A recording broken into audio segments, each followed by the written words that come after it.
Hello one, this is C Jyoti Garg. कैसे हैं आप सब? चलिए स्टार्ट करते हैं हमारे चैप्टर नंबर 2 का रिवीजन। बेटा देख, चैप्टर नंबर 2 में ना हमारे पास ये 5 टॉपिक है जो हमें कवर करने हैं। ठीक है, या हम बोल सकते हैं हम कवर करेंगे हमारे ऐसे 300 एंड 320। राइट, स्टार्ट करें। सर स्टार्ट करूंगी ऐसे 300 के साथ। ऐसे 300 ने बोला कि इफेक्टिव और एफिशिएंट ऑडिट टाइमली बेसिस पे करने के लिए आपको क्या करना पड़ेगा? सबसे पहले आपको ऑडिट प्लानिंग करनी पड़ेगी, पहली चीज। उसके साथ ही स्टैंडर्ड ने बताया sir there is 2 steps. Audit planning के अंदर आपके 2 स्टेप्स रहेंगे। सबसे पहले आप बनाओगे ऑडिट स्ट्रैटेजी, जिसके बेसिस पे आप क्या बनाओगे सर? Audit plan. राइट, जब मैं बात करती हूँ सर ऑडिट स्ट्रैटेजी की, ऑडिट स्ट्रैटेजी के अंदर हम अपने ऑडिट का STD, scope time and direction define करते हैं। स्कोप टाइम ऑफ डायरेक्शन का मतलब है सर, स्ट्रैटेजी के अंदर हम ये देखते हैं कि सर इस क्लाइंट के यहाँ पे कौन कौन से एरियाज हैं जो हमें चेक करने पड़ेंगे। राइट, इसके यहाँ पे कितने टाइम मुझे डिवोट करना पड़ेगा, हर मंथ मुझे जाके चेक करना है या फिर 15 दिन में जाके चेकिंग करनी पड़ेगी, मुझे कितने रिसोर्सेज इसमें डिप्लॉय करना पड़ेंगे। एक ऑडिटर के लिए जब मैं वर्ड यूज करती हूँ ना सर रिसोर्सेज, तो उसके रिसोर्सेज क्या हुए सर? उसका टाइम, उसकी नॉलेज, उसका स्टाफ। राइट, तो हम स्ट्रैटेजी के अंदर प्रॉपर ओवरव्यू ले लेते हैं अपने क्लाइंट का कि भाई देख इस क्लाइंट के यहाँ पे, जब हम बोलते हैं ना छोटा क्लाइंट है या बड़ा, ये सब अपने स्ट्रैटेजी के अंदर डिफाइन कर लेते हैं कि यार इसके इतना सारा प्लांट्स है, इतने गोडाउन्स है, इस पे मुझे इतना काम करना पड़ेगा, मेरा इतना स्टाफ जाएगा, ये नॉलेज मुझे होनी चाहिए, इस क्लाइंट के यहाँ पे काम करते हुए मुझे इतना टाइम डिवोट करना पड़ेगा। ये सब कुछ कहाँ डिफाइन होता है? इन शॉर्ट मैं अपने पूरे के पूरे क्लाइंट का एक रिव्यू ले लेती हूँ ऑडिट स्ट्रैटेजी के अंदर, जिसके बेसिस पे मेरे ऑडिट का STD, scope time of direction define होता है। ठीक है सर, इसके ऊपर से 2 डायरेक्ट क्वेश्चन बनते हैं। पहला कि ऑडिट स्ट्रैटेजी बनाते हुए आपके दिमाग में किन बातों का ध्यान रखोगे? पहला है कैरेक्टरिस्टिक ऑफ द एंगेजमेंट, कि सर आपका क्लाइंट के कैरेक्टरिस्टिक क्या है? मैन्युफैक्चरिंग है, सर्विस में है, ट्रेडिंग में है, रिटेल में काम करता है, ऑनलाइन काम करता है कि नहीं करता, इंपोर्ट एक्सपोर्ट का बिजनेस है कि नहीं है, उसका सारे के सारे कैरेक्टरिस्टिक्स। आपका रिपोर्टिंग ऑब्जेक्टिव, जिसके बेसिस पे आप ये डिफाइन करते हो सर कि आपको ऑडिट कब तक खत्म करना है और अपनी रिपोर्ट किसको प्रेजेंट करनी है। सिग्निफिकेंट एरियाज, आपकी प्रोफेशनल जजमेंट के अकॉर्डिंग इस क्लाइंट के यहाँ पे कौन कौन से सिग्निफिकेंट एरियाज रहेंगे। सर ये सब कुछ दिमाग में रख पाओगे तभी तो चेक कर अपने ऑडिट का STD डिफाइन कर पाओगे ना, कि कितना स्कोप, मतलब क्या क्या चेक करना है, टाइम कब तक चेक करना है, डायरेक्शन कि मैं अपनी टीम को कैसे सुपरवाइज करूंगा। राइट, NTE ऑफ रिसोर्सेज, कि कौन कौन से रिसोर्सेज मेरे पास अवेलेबल हैं और इस क्लाइंट के यहाँ पे काम करने के लिए मुझे कौन कौन से रिसोर्सेज की नीड पड़ेगी। ठीक है, बात समझ पाए? दूसरा क्वेश्चन जो यहाँ पे बन सकता है सर वो है benefit of audit strategy. Audit strategy के बेनिफिट क्या क्या है? या तो वो डायरेक्ट पूछ लेंगे कि इसके बेनिफिट क्या है, या फिर इनडायरेक्ट क्वेश्चन आ सकता है सर कि auditor is worried about the management of resources, या auditor want to know how to manage the resources. तो सर इन सब में क्या आएगा? ऑडिट स्ट्रैटेजी के बेनिफिट, क्योंकि इसी के बेसिस पे ऑडिटर डिफाइन करता है कि उसे कौन कौन से रिसोर्सेज इस क्लाइंट के यहाँ पे चाहिएंगे, कैसे डिप्लॉय करेगा, कब डिप्लॉय करेगा, कैसे उनको मैनेज करेगा। बात समझ पाए? उसके बाद है सर ऑडिट प्लान। सबसे पहले आपने स्ट्रेटजी बनाई जहां पे आपने अपने ऑडिट का STD डिफाइन किया कि क्या चेक करना है, कब चेक करना है। अब हम बनाते हैं सर उसके बेसिस पे ऑडिट प्लान। यहाँ पे तो हमने ये देखा कि क्या चेक करना है, यहाँ पे हम डिसाइड करेंगे कि उसको कैसे चेक करेंगे, मतलब हमारे ऑडिट प्रोसीजर्स क्या क्या रहेंगे, हमारे ऑडिट प्रोसीजर्स का NTE, nature, time and extent क्या रहेगा। बात समझ पाए? यहाँ पे मैंने अपने ऑडिट का स्कोप डिफाइन किया, यहाँ पे जो मुझे चेक करना है उसे कैसे चेक करना है हम ये आइडेंटिफाई करते हैं ऑडिट प्लान के अंदर। बात समझ पाए? ये NTE चाहे 315 वाले रिस्क असेसमेंट प्रोसीजर हो या 330 वाले फर्दर ऑडिट प्रोसीजर्स हो, सबका NTE हम कहाँ डिफाइन करते हैं? अपने ऑडिट प्लान के अंदर। बात समझ पाए? उसके बाद एक और क्वेश्चन आता है, स्टैंडर्ड ने बोला कि भैया खाली ऑडिट प्रोसीजर्स का ही NTE मत डिसाइड करना, ऑडिट प्लान करते हुए ना कैसे आप अपने ऑडिट को सुपरवाइज और डायरेक्ट करने वालों, इसके बारे में भी प्लान कर लेना। ठीक है, तो आपके सुपरविजन और डायरेक्शन को क्या क्या चीज इफेक्ट करेगी? Sir size and complexity of the entity, अगर आपका क्लाइंट बड़ा है तो आपको ज्यादा सुपरवाइज करना पड़ेगा। ऑडिट ऑफ एरिया, कि आप किस एरिया में ऑडिट कर रहे हो, कैश है, ज्यादा रिस्की आइटम है, तो यहाँ पे आपका सुपरविजन ज्यादा स्ट्रॉन्ग रहेगा। रिस्क ऑफ मटेरियल मिसस्टेटमेंट, जितना ज्यादा रिस्की ऑडिट होगा उतना ज्यादा सुपरविजन रहेगा। Capability and competence of the audit team, ज्यादा सीनियर लेवल की टीम गई है तो आपको सुपरवाइज कम करना पड़ेगा, वहीं सर जूनियर टीम गई है, नए आर्टिकल्स गए हैं तो आपको क्या करना पड़ेगा सर, ज्यादा सुपरवाइज करना पड़ेगा। बात समझ में? सर सबसे पहले ऑडिट स्ट्रेटेजी बनाई जाती है, उसके बाद बनाया जाता है सर आपका ऑडिट प्लान। ठीक है, ऑडिट स्ट्रेटेजी में हम ये आइडेंटिफाई करते हैं कि क्या ऑडिट करना है, ऑडिट प्लान में मैं ये आइडेंटिफाई करती हूँ कैसे मैं उसको काम करूंगी। ठीक है, एक में चेंज आएगा तो दूसरे में चेंज ऑटोमेटिकली आएगा ही आएगा। ऑडिट प्लान ज्यादा डिटेल्ड होता है ऑडिट स्ट्रेटेजी से। बात समझ पाए? ये तो था आपका ऐसे 300। एक और चीज सर, ज्यादातर मतलब हर ऑडिट में ऑडिट स्ट्रेटेजी और ऑडिट प्लान तो बनेगा ही बनेगा, लेकिन कुछ केसेस के अंदर अगर ऑडिटर चाहे तो वो ऑडिट प्रोग्राम भी बना सकता है। यूजुअली बड़े क्लाइंट के यहाँ बनाया जाता है। ठीक है सर, ऑडिट स्ट्रेटेजी जब हम बनाते हैं हम डिफाइन करते हैं कि हमें क्या क्या चेक करना है। फॉर एग्जाम्पल मैंने देखा ऑडिट स्ट्रेटेजी बनाते हुए, जब मैं स्कोप डिफाइन कर रही थी अपना, तो मैंने देखा कि सर इसके यहाँ पे 10 वेयर हाउस है, मेरे क्लाइंट के 10 वेयर हाउस है जो मुझे चेक करने पड़ेंगे। ठीक है, तो मैंने ऑडिट प्लान में हम क्या करते हैं, ऑडिट प्लान के अंदर हम ऑडिट प्रोसीजर डिफाइन करते हैं ना, तो मैंने बोला मैं इन गोडाउन्स को चेक करने के लिए ना फिजिकल वेरिफिकेशन को अटेंड करूंगी। जब मेरा क्लाइंट फिजिकल वेरिफिकेशन करवा रहा होगा ना, मैं जाके उसको अटेंड करूंगी।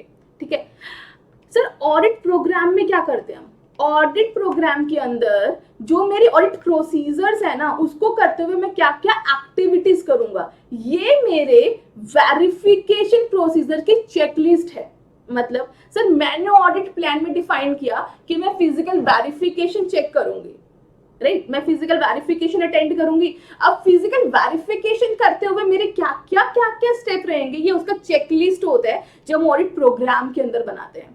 सर ये यूजुअली ना जूनियर स्टाफ के लिए बनाया जाता है। लाइक आज आर्टिकल जा रहा है काम करने, तो मैनेजर ने क्या किया, उसको एक एक चीज लिख के दे दी कि भाई देख तो फिजिकल वेरिफिकेशन अटेंड करने जा रहे हैं ना, तो वहां पे जाके ना तो ये सारी एक्टिविटी करियो फिजिकल वेरिफिकेशन के अंदर। ठीक है, तो मैंने अपने ऑडिट प्रोसीजर का चेकलिस्ट बना के उसको दे दिया ताकि कोई भी स्टेप छूट ना जाए। बात समझ पाए? सर इसके अंदर से क्या क्या क्वेश्चन बन सकते हैं कि ऑडिट प्रोग्राम बनाते हुए आपको किन किन बात, ऑडिट प्रोग्राम बनाने से पहले आप किन किन बातों का ध्यान रखोगे कि आपका program within the scope और लिमिट होना चाहिए। आप ये चेक करोगे कि सर अवेलेबल एविडेंस कौन कौन से हैं और आपके लिए यूजफुल एविडेंस कौन कौन से हैं। ठीक है, useful procedure in a specific situation, कि किसी स्पेसिफिक प्रोसीजर सिचुएशन के अंदर आपके आर्टिकल का क्या एक्शन रहेगा, ये भी आप अपने पूरे प्रोग्राम में डिफाइन कर दोगे। पॉसिबिलिटी ऑफ एरर, कि कौन कौन से एरिया में गलती होने के चांसेस है, ये डिफाइन कर दोगे। कोऑर्डिनेशन ऑफ द प्रोसीजर, कैसे सारे के सारे को कोऑर्डिनेट करना, आप ये बारे में भी अपने ऑडिट प्रोग्राम के अंदर इंक्लूड करोगे। ऑडिट प्रोग्राम बनाने से पहले किन बातों का ध्यान रखोगे, ऑडिट प्रोग्राम बनाते हुए किन बातों का ध्यान रखोगे, राइट। सर उसके अलावा जो क्वेश्चन इसके अंदर से पूछ सकते हैं वो है एडवांटेज और डिसएडवांटेज और उसके सेफगार्ड। मुझे सबसे ज्यादा इंपॉर्टेंट ये लगता है sir disadvantage of audit program. मैं ये नहीं कह रही कि बाकी सब एग्जाम में नहीं पूछ सकते, मुझे ये इंपॉर्टेंट लगता है, मैंने सिर्फ इतना बोला। ठीक है, एडवांटेज क्या है सर, हर चीज का चेकलिस्ट बन गया तो कोई नया आर्टिकल भी जाएगा ना तो वो काम कर पाएगा और कोई भी एक्टिविटी छूटेगी नहीं, राइट। रिस्पॉन्सिबिलिटी रहेगी कि किसने क्या काम किया था, बिकॉज चेकलिस्ट के सामने उसका नाम लिखा होगा कि हाँ मैंने ये एक्टिविटी कर ली है। इसका डिसएडवांटेज क्या है सर, इसका डिसएडवांटेज है आपने उसको ना एक एक चीज ना लिख के दे दी, लाइक अ स्पून फीडिंग। ठीक है, इसके दो चीज है सर, हो सकता है आपने जिस सिचुएशन के अकॉर्डिंग वो प्रोग्राम बनाया था वहां पे उसमें कुछ चेंजेस आ गए, सिचुएशन कुछ और है, तो ऐसे केस में क्या होना चाहिए सर, आपका प्रोग्राम बदल जाना चाहिए। लेकिन आर्टिकल को आपने लिख के दे दिया तो वही काम करेगा जो आपके प्रोग्राम के अंदर लिखा हुआ है। इससे ना फ्लेक्सिबिलिटी कम हो जाती है, राइट। तो इसका सेफगार्ड क्या है, जब भी ऑडिट प्रोग्राम बनाओ ना अपने आर्टिकल को बोलियो भाई मैंने लिख के तो दे दिया, लेकिन अगर सिचुएशन के अकॉर्डिंग चेंज करना पड़े ना तो चेंज कर लेना, राइट। तो ज्यादा से इस पे आपका सुपरविजन जितना स्ट्रॉन्ग हो ना उतना ही ज्यादा आप उसको सेफगार्ड कर पाओगे। बात समझ पाए सर? ये था आपका ऑडिट प्लानिंग। इसके अलावा सर इसी ऑडिट प्लानिंग के अंदर कुछ केस स्टडीज भी बनती हैं, कुछ की पॉइंट्स हैं जो आपको ध्यान में रखने हैं। पहला सर, जब भी आप ऑडिट प्लानिंग करोगे तो आप मैनेजमेंट से डिस्कस कर सकते हो अपना प्लान, लेकिन ध्यान रखना कि कितना डिस्कस करना है। इतना मत डिस्कस करना कि आपकी इफेक्टिवनेस, आपकी ऑडिट की एफिशिएंसी को इफेक्ट करे। फॉर एग्जांपल, आप सरप्राइज चेक करने वाले हो, अब मैनेजमेंट को ये मत बता देना कि सर मैं सरप्राइज चेक करने आऊंगा, ठीक है। आप जो प्लानिंग करोगे मैनेजमेंट से डिस्कस करो, लेकिन ध्यान में रख के कि कितना करना है। दूसरी चीज, रिवाइज एज नेसेसरी। ऑल दो ऑडिट प्लान स्टार्टिंग में बन जाता है, ऑडिट स्टार्ट होने से पहले आप ऑडिट प्लान बना लेते हो, लेकिन नीड पड़े तो आप उसमें रिवाइज कर सकते हो। वन टाइम प्रोसेस नहीं है, it's a continue process, right. Knowledge of the business. Sir audit plan बनाने से पहले, प्रॉपर प्लानिंग करने से पहले आपको उस क्लाइंट का बिजनेस पता होना चाहिए। उसके अलावा अगर इनिशियल ऑडिट एंगेजमेंट है, मतलब ये ऑडिट आपके पास पहली बार आया है, ऐसे 510 इनिशियल ऑडिट एंगेजमेंट है, तो 2 एक्टिविटी आपको एक्स्ट्रा करनी पड़ेंगी। 220 वाली एक्टिविटी जहां पे हम ये चेक करते हैं सर कि क्लाइंट का, जो नया क्लाइंट है उसका काम लेना है कि नहीं लेना। दूसरा, प्रीडिसेसर ऑडिटर से आप बात करोगे, ठीक है। बात समझ में आई सर? ये था आपका ऐसे 300 जहां पे हमने डिस्कस किया audit strategy, audit plan and audit program. इसके अलावा कुछ स्पेसिफिक की पॉइंट जिसके ऊपर केस स्टडीज आ सकती है। बात समझ पा रहे हो? ठीक है। उसके अलावा सर 2 और डायरेक्ट क्वेश्चन बनते हैं। अभी तक हमने डिस्कस किया था कि स्ट्रैटेजी का क्या बेनिफिट है, उनको बनाते हुए किन बातों का ध्यान रखोगे। यहाँ पे 2 और है कि प्लानिंग के क्या बेनिफिट है और उनको बनाते हुए आप किन किन एरियाज को कवर करोगे। They are direct question. चलिए आ गए हैं हम अपने चैप्टर के लास्ट टॉपिक पे, ठीक है। ऐसे 320 सर मटीरियलिटी। बेसिकली इस अभी जो लास्ट टॉपिक है इसके अंदर में 3 टर्मिनोलॉजी समझनी है। मटीरियलिटी क्या है, परफॉर्मेंस मटीरियलिटी क्या है और बेंचमार्क क्या है, राइट। बेटा देख, हम 100% तो चेक नहीं करते, हम करते हैं सैम्पलिंग बेसिस पे काम, ठीक है। हम वो चीज डिटेल में चेक करते हैं जो चीज हमारे लिए मटीरियल है, ठीक है। तो सबसे पहले ये समझो कि मटीरियलिटी का मतलब क्या है। कोई भी ट्रांजैक्शन 2 वजह से मटेरियल हो सकती है, या तो उसके अमाउंट की वजह से या उसके नेचर की वजह से। फॉर एग्जाम्पल, मैंने बोला इस क्लाइंट के यहाँ पे 10,000 से ऊपर वाली हर चीज मटेरियल है, मैं उसको चेक करूंगा, ठीक है।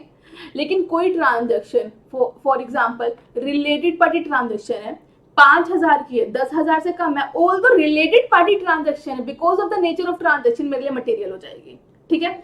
तो मटेरियल क्या है सर? मेरी ऑडिट रिपोर्ट के बेसिस पे जो मेरे यूजर्स होंगे, ऑडिट रिपोर्ट के यूजर्स, वो अपने डिसीजंस फ्रेम करेंगे। फॉर एग्जांपल, इन्वेस्टर है, वो मेरी ऑडिट रिपोर्ट के बेसिस पे डिफाइन करेंगे ना कि उन्हें आगे इन्वेस्ट करना है कि नहीं करना, ठीक है। तो मेरे यूजर्स के डिसीजन के लिए, उनके इकोनॉमिक डिसीजन के लिए जो इंफॉर्मेशन इंपॉर्टेंट है वही मेरे लिए इंपॉर्टेंट है, ठीक है। स्टैंडर्ड ने बोला मटेरियल लेवल डिसाइड कर लेना ताकि आप उस चीज को डिटेल में चेक कर सको। साथ ही उसने बोला एक काम करना, पहले एक मटेरियल लेवल डिसाइड करना, जैसे हमने बोला 10,000, और साथ ही साथ एक और लेवल डिसाइड करना जिसको बोलते हैं सर परफॉर्मेंस मटेरियलिटी, पीएम, जो हमेशा आपके मटेरियल लेवल से कम होगा।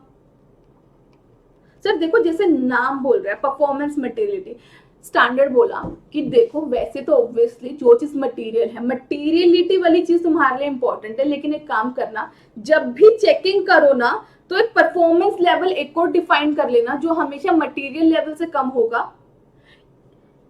ये सर एक सेफ गार्ड है। सर देखो 8,000 से मैंने चेकिंग शुरू करी तो इससे होगा क्या, 10,000 वाला तो चेक होगा ही होगा।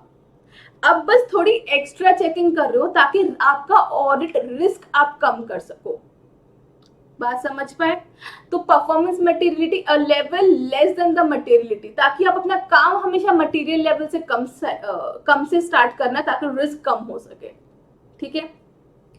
अब हमने ये तो देख लिया मटेरियल क्या है या फिर हमें काम कहाँ से स्टार्ट करना है, लेकिन ये मटेरियलिटी लेवल आप डिसाइड कैसे करते हो, इसको डिसाइड करने के लिए जो मेथड यूज होता है उसको हम बोलते हैं सर बेंचमार्क। बेंचमार्क का यूज करके आप मटेरियलिटी लेवल डिसाइड करते हो। इसका फॉर्मूला क्या है, सबसे पहले आप क्लाइंट के यहाँ पे एक बेंचमार्क डिसाइड करोगे, उसके ऊपर एक परसेंटेज लगाओगे तो आपके पास मटेरियल लेवल आ जाएगा। ठीक है सर, ये बेंचमार्क कैसे डिफाइन करोगे, ये आपकी प्रोफेशनल जजमेंट पे डिपेंड करेगा। ये कुछ फैक्टर्स डिफाइन करेंगे। पहला, element of the financial statement. Sir आपका बेंचमार्क ना कुछ भी हो सकता है, like profit before tax, total revenue, total sale, profit after tax, different different चीजें इसको इफेक्ट करेगी। फॉर एग्जाम्पल ओनरशिप, अगर मेरे क्लाइंट के यहाँ पे इक्विटी होल्डर्स कम है और डेप्ट ज्यादा है, तो सर मेरे लिए प्रॉफिट बिफोर टैक्स ज्यादा इंपॉर्टेंट है मेरे जो यूजर्स हैं उनके लिए, क्योंकि उन्हें अपना जो इंटरेस्ट मिलेगा वो प्रॉफिट बिफोर टैक्स से मिलेगा। वही मेरे क्लाइंट के यहाँ पे इक्विटी ज्यादा है, डिबेंचर्स कम है, तो उनके लिए प्रॉफिट आफ्टर टैक्स ज्यादा इंपॉर्टेंट, बिकॉज उनको डिविडेंड कहां से मिलेगा सर, प्रॉफिट आफ्टर टैक्स से। तो आपका बेंचमार्क क्या रहेगा, ये बहुत सारे फैक्टर्स पे इफेक्ट डिपेंड करेगा। फॉर एग्जांपल ओनरशिप, आपका जो एंटिटी है उसका नेचर, यूजर्स के लिए क्या चीज इंपॉर्टेंट है, अटेंशन ऑफ द यूजर्स, की आपके यूजर्स के लिए क्या चीज ज्यादा इंपॉर्टेंट है। सर मान लीजिए जिस क्लाइंट के यहाँ पे मैं जा रही हूँ उसका ट्रेडिंग का काम है, तो उसके लिए उसका स्टॉक बहुत इंपॉर्टेंट है, तो मैंने क्या किया, स्टॉक को अपना बेंचमार्क मान लिया। या उसके जो डेटर्स है, सर मगर उसके डेटर्स ने उसको पैसे नहीं दिया ना, उसका बिजनेस फेल हो जाएगा। ठीक है, तो मैंने उस डेटर्स को बेंचमार्क मान लिया। तो जो चीज आपकी प्रोफेशनल जजमेंट के अकॉर्डिंग इन सारे फैक्टर्स को ध्यान में रखते हुए इंपॉर्टेंट लगे, आप उसको बेंचमार्क ले लोगे, उसके ऊपर एक परसेंटेज लगाओगे। ये परसेंटेज कैसे डिफाइन करोगे सर, ये भी आपकी प्रोफेशनल जजमेंट के अकॉर्डिंग आप खुद से डिफाइन करोगे, और उसके बाद आपके पास क्या आ जाएगा सर, मटेरियलिटी लेवल। बात समझ पाए? हमने बोला कि सबसे पहले आपको एक मटेरियल लेवल डिसाइड करना है, क्योंकि उससे ज्यादा जो भी ट्रांजैक्शन होगी उसको आपको डिटेल में चेक करनी पड़ेगी। आपके लिए मटेरियल क्या होगा, जो आपके यूजर्स के लिए मटेरियल है। फिर आप एक परफॉर्मेंस मटेरियलिटी लेवल डिसाइड करना, जिसके बेसिस पे आप काम स्टार्ट करोगे। इसको मटेरियलिटी डिसाइड करने के मेथड को क्या बोलते हैं, बेंचमार्क। अब सर कुछ और बातें हैं केस स्टडी के लिए इंपॉर्टेंट है। पहली चीज, रिवाइज मटेरियलिटी, मतलब आपने मान लिया 10,000 बोला था स्टार्टिंग में कि 10,000 मटेरियल है, लेकिन ऑडिट करते हुए अगर आप लेवल चेंज करना चाहते हो तो आप कर सकते हो। ठीक है, दूसरी चीज, डिफरेंट मटेरियलिटी लेवल, मतलब वैसे तो आपने बोला कि 10,000 से ऊपर वाली हर ट्रांजेक्शन इंपॉर्टेंट है, किसी पर्टिकुलर ट्रांजेक्शन के लिए अगर आपको कोई अपना मटेरियलिटी लेवल रिवाइज करना है, मतलब हो सकता है कोई ट्रांजेक्शन आप बोलो नहीं सर यहाँ पे 7,000 पे इंपॉर्टेंट है, तो आप उसके लिए वो चेंज कर सकते हो। आपको क्या क्या डॉक्यूमेंटेशन रखने पड़ेंगे, मटेरियलिटी लेवल आपने क्या डिसाइड किया, परफॉर्मेंस मटेरियलिटी लेवल आपने क्या डिसाइड किया, अगर किसी पर्टिकुलर क्लास ऑफ ट्रांजेक्शन के लिए आपने कोई और लेवल डिसाइड किया तो वो, ठीक है, कोई चेंज आया है, कोई भी रिवीजन हुआ इन सारे के अंदर, वो इन सब का डॉक्यूमेंट रखना है। ठीक है सर, ये था आपका चैप्टर नंबर 2। समझ में आया? चलिए बाय।